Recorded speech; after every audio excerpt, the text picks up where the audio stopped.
அன்பு நண்பர்களுக்கு வணக்கம். சென்னை கிழக்கு தாம்பரம் சந்தோஷபுரத்திலிருந்து உங்கள் ஜோதிடர் ஆனந்தன். இன்னைக்கு பார்த்தீங்கன்னா 6ஆம் பாவகம் நோயை பற்றி பார்க்கலாம். நோய் வருமா, கடன் வருமா, அந்த அமைப்பை அந்த பாவகத்தினுடைய தசாபுத்தியில் அது நடக்குமா நடக்காதா அப்படின்னு பார்க்கலாம். இப்போ பார்த்தீங்கன்னா 6ஆம் இடம் என்பது நோய், கடன், வம்பு, வழக்கு, அசிங்கம், கேவலம் இந்த அமைப்பை சொல்லுது. இப்போ ஒரு ஜாதகருக்கு 6ஆம் இடத்தினுடைய தசையோ புத்தியோ நடக்கும்போது அந்த சம்பவம் அவருக்கு நடக்குமா நடக்காதா, என்ன பண்ணுன்ற பார்க்கலாம். ஓகேங்களா?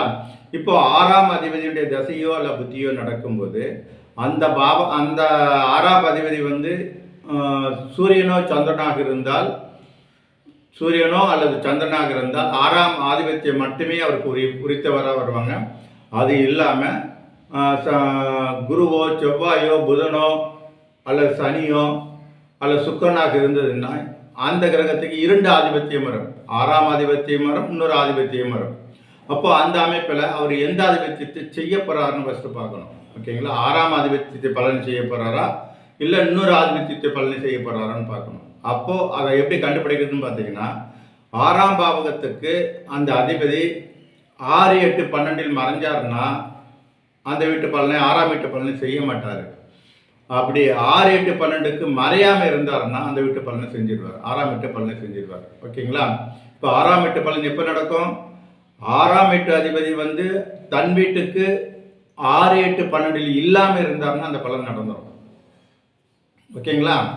அடுத்து பார்த்தீங்கன்னா சுப கிரகங்கள் 6ஆம் பாவத்தோடு சம்மந்தப்படும் போது 6ஆம் வீட்டு பலன் நடக்கும். அந்த பாவம் விருத்தி ஆகும், நடக்கும், அந்த பாவ பலன் நடக்கும். ஓகேங்களா? அப்போது 6, 8, 12 இல்லாமல் இருந்தால் நடக்கும், சுபகிரகம் சம்மந்தப்பட்டால் நடக்கும். அப்போது நடக்காத அமைப்பு என்னன்னு பார்த்தீங்கன்னா பாவத் பாவ விதிப்படி 6ஆம் அதிபதி 6, 8, 12 இருந்தால் தன் வீட்டுக்கு 6, 8, 12 இருக்கும்போது அந்த பாவ பலன் நடக்காது. ஓகேங்களா?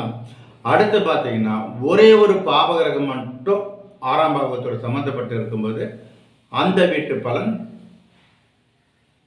நடக்காது, ஒரே ஒரு பாவகிரகம் சம்மந்தப்பட்டு இருக்கும்போது. அப்போது 2 அமைப்பில் ஒரு பாவபலன் நடக்காமல் போகுது, 2 அமைப்பில் பாவபலன் நடக்குது. அது என்ன நடக்காத போகிறது என்னன்னு பார்த்தீங்கன்னா தன் பாவத் பாவதிப்படி தன் வீட்டுக்கு 6, 8, 12 மறைந்தால் நடக்காது, ஒரே ஒரு பாவகிரகம் மட்டும் இருந்ததுன்னா நடக்காது 6ஆம் இடத்துல. அதே மாதிரி எப்போ நடக்குன்னு பார்த்தீங்கன்னா ஒரே ஒரு சுபகிரகம் சம்மந்தப்படும் போது நடக்கும். அதே மாதிரி 6, 8, 12 மறையாத வீட்டில் இருக்கும்போது, இல்லாத வீட்டில் மீதம் இருக்கக்கூடிய 9 பாவகத்தில் அந்த பாவகாதிபதி இருக்கும்போது அந்த 6ஆம் வீட்டு பலனை நடந்துடும். ஓகேங்களா? இப்போ பார்த்தீங்கன்னா இந்த இதுலேயும் விதிவிலக்கு ஒரு சிலதெல்லாம் இருக்குது. இப்போ பார்த்தீங்கன்னா பாவகிரகங்கள் ஒரே ஒரு பாவகிரகம் 6ஆம் வீட்டில் இருந்தால் பலன் நடக்காதுன்ற ஒரு பொது விதி. இதுக்கு விதிவிலக்கு என்னன்னு பார்த்தீங்கன்னா அந்த 6ஆம் வீட்டில் இருக்கக்கூடிய பாவகிரகம் 6ஆம் அதிபதியாக இருந்தார்னா அந்த பாவ பலன் நடந்துடும். 6ஆம் அதிபதியாக இருந்தாலும் 6ஆம் பாவகத்தோடு சம்பந்தப்பட்டு இருந்தாலும் அந்த பாவ பலன் நடந்துடும், அந்த தசாபுத்தியில் நடந்துடும். 6ஆம் அதிபதி இருக்கக்கூடிய பாவகிரகம் 6ஆம் பாவகத்தில் இருக்கக்கூடிய பாவகிரகம் 6ஆம் அதிபதியாக இருந்தார்னா அந்த வீட்டு பலன் நடக்கும். பாவகிரகங்கள் இருந்தால் நடக்காதுன்ற என்பது பொது விதி. ஆனால் அவரே 6ஆம் அதிபதியாக இருந்தால் அந்த வீட்டில் இருந்தார்னா அந்த பாவக பலன் நடந்துடும். அதே மாதிரி ராகு கேதுக்கள் 6ஆம் வீட்டத்தில் இருந்தால் அந்த பாவக பலன் செய்ய மாட்டாங்க. ஆனால் விதிவிலக்கு என்னன்னு பார்த்தீங்கன்னா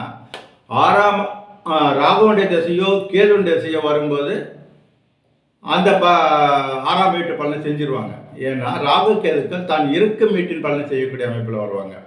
அப்போது 6ஆம் வீட்டில் நீங்கள் பாபகிரகங்கள் இருக்குன்னா அந்த பாபகிரகம் 6ஆம் அதிபதியாக இருக்காரா, 6ஆம் சம்மந்தப்பட்டிருக்குன்னா 6ஆம் இடம் சம்மந்தப்பட்ட பாபகிரகங்கள் ஒரே ஒரு பாபகிரகம் 6ஆம் அதிபதியாக இருக்கிறாரா என்பதை நீங்கள் கவனிக்க வேண்டும்.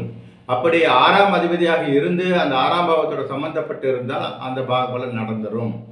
அதே மாதிரி ராகு கேதுக்கள் 6ஆம் பாவத்தில் இருக்கும்போது அந்த கிரகத்துடன் ராகு கேதுடைய தசையோ புத்தியோ வராமல் இருக்கணும். வந்துச்சுன்னா அந்த பாவ பலன் நடந்துடும். அப்போது 6ஆம் வீட்டு பலன் எப்போ நடக்கும்னு தெளிவாக தெரிஞ்சிடுது இல்லைங்களா? இப்போ 6ஆம் வீட்டில் சுபகிரகங்கள் இருந்தால் நடக்குது, 6ஆம் அதிபதி தன் வீட்டுக்கு கேந்திர கோணம் உபசயஸ்தானத்தில் இருக்கும்போது பலன் நடந்துருது. ஒரே ஒரு பாபகிரகம் இருந்தால் நடப்பதில்லை. தன் வீட்டுக்கு 6 8 12 நடப்பதில்லை. ஒரே ஒரு பாபகிரகமாக இருந்தாலும் அந்த பலன் நடக்கக்கூடிய அமைப்பு என்னன்னு பார்த்தீங்கன்னா, அந்த பாபகிரகம் வந்து 6ஆம் வீட்டின் அதிபதியாக வரக்கூடாது. ஒரு பாயிண்ட். 2வது பாயிண்ட் விதிவிலக்கு என்னன்னு பார்த்தீங்கன்னா, ராகு கேதுக்கள் 6ஆம் பாவத்தில் இருந்தாலும் ராகு கேதுக்குடைய தசை பற்றி வரக்கூடாது. அப்படி வரும்போது அந்த நோய் அந்த இடத்துல வரும். இதுதான் 6ஆம் பாவத்தினுடைய நோய் அமைப்பு வரக்கூடிய அமைப்பு. இப்போ இந்த 6ஆம் பாவத்தோடு சுபகிரகமும் பாவகிரகம் கலந்து சம்மந்தப்பட்டிருக்குன்னு வச்சுங்களேன். சுபகிரகம் பாபகிரகம் சம்மந்தப்பட்டு இருக்கும்போது சுபகிரக கெடுபலன், அதாவது பாபகிரகங்கள் சம்பந்தப்பட்ட அமைப்பு முதலாவது நடக்கும், சுபகிரகங்கள் சம்பந்தப்பட்ட அமைப்பு 2வது நடக்கும். அப்போது பாபகங்கள் இருக்கிறதுனால அந்த பாபக பலன் அந்த தசையோ புத்தியிலையோ அதனுடைய கால ஆளுமை வருடம் எவ்வளோன்னு பார்க்கணும். ஒரு தசை நடக்குது, சுக்கிர தசை நடக்குதுன்னா சுக்கிரன் தசையில் 10 வருடம் வந்து பார்த்தீங்கன்னா 6ஆம் இடத்துல தசை நடக்கும். அதில் பார்த்தீங்கன்னா ஒரு பாபகிரகம் ஒரு சுபகிரகம் சம்மந்தப்பட்டு இருக்கும்போது பாபகிரகங்கள் சம்மந்தப்பட்டதுன்னா அந்த வீட்டு பலனை நடத்தாது. 5 வருஷத்துக்கு நோய் வராது. சுபகிரகம் சம்மந்தப்பட்டு இருக்கிறனா 5 வருஷத்துக்கு அப்புறம் நோய் வரும். அதாவது மறுபடியும் சொல்கிறேன், 6ஆம் பாவத்தின் அதிபதி சுக்கிரனாக இருந்து 2 ஆதிபத்தியம் உள்ள அந்த கிரகம் ஆளுமை வருடம் மொத்தம் 20, ஒவ்வொரு ஆதிபத்தியம் 10 வருடம் செய்ய போது 6ஆம் ஆதிபத்திய 10 வருடம் தசை நடத்த போகுது. இப்போ 6ஆம் ஆதிபத்திய தசை நடக்கணும்னா அந்த பாவகத்தில் சுபகிரகமும் சம்மந்தப்பட்டிருக்கு, பாபகிரகமும் சம்மந்தப்பட்டிருக்கு. இப்படி சம்மந்தப்பட்டு இருக்கிற பட்சத்தில் பாவகிரகங்கள் சம்மந்தப்பட்டால் அந்த பாவக பலன் நடக்காது. அப்போது அது 5 வருடம், அந்த 10 வருடத்தில் 6ஆம் அதிபதிக்கு ஒதுக்கப்பட்ட 10 வருடத்தில் 5 வருடம் வந்து நோய் இல்லாமல் இருப்பார். சுபகிரகம் சம்மந்தப்பட்டு இருக்கிறதுனால, சுபகிரகமும் சம்மந்தப்பட்டு இருக்கிறதுனால 5 வருடத்துக்கு அப்புறம் மீதம் இருக்க 6லேருந்து 10 வருடம் வரை வந்து நோய் வரும். ஓகேங்களா? இப்போ 6ஆம் பாவத்தின் பலனை இந்த அமைப்பில் நீ கணக்கிட்டு தான் நீங்கள் வந்து பலன் எடுக்கணும். இப்போ நான் வந்து நோயின்னு சொல்லியிருக்கேன். 6ஆம் வீட்டின் பலன் பார்த்தீங்கன்னா கடன், நோய், வம்பு, வழக்கு, அசிங்கம், கேவலம், இந்த அமைப்பு 6ஆம் இடத்து சம்மந்தப்பட்டு நடக்கும். இது கடன் வருமா நோய் வருமா அதை வந்து மற்ற கிரகங்களோட அந்த காரகர்கள் எப்படி இருக்காங்கன்னு பார்த்துக்கணும். அந்த காரகர்கள் இருக்காங்க இல்லையா, நோய்க்கு காரகன் யார், வம்பு வழக்குக்கு காரகன் யார், கடனுக்கு காரகன் யார், அந்த காரகர்கள் சனியும் செவ்வாயோ, அப்புறம் சனி செவ்வாய் தான் 6ஆம் இடத்தினுடைய காரகர்களை வருவாங்க. சனியும் செவ்வாயும் எப்படி இருக்காங்கன்னு பார்த்துட்டு நோய் வருமா கடன் வருமான்ற அமைப்பு. கடன் வந்து பார்த்தீங்கன்னா சனி பாதிக்கப்பட்டு இருந்தாலும் கடன் வரும், செவ்வாய் பாதிக்கப்பட்டு இருந்தாலும் நோய் வரும். ஓகேங்களா?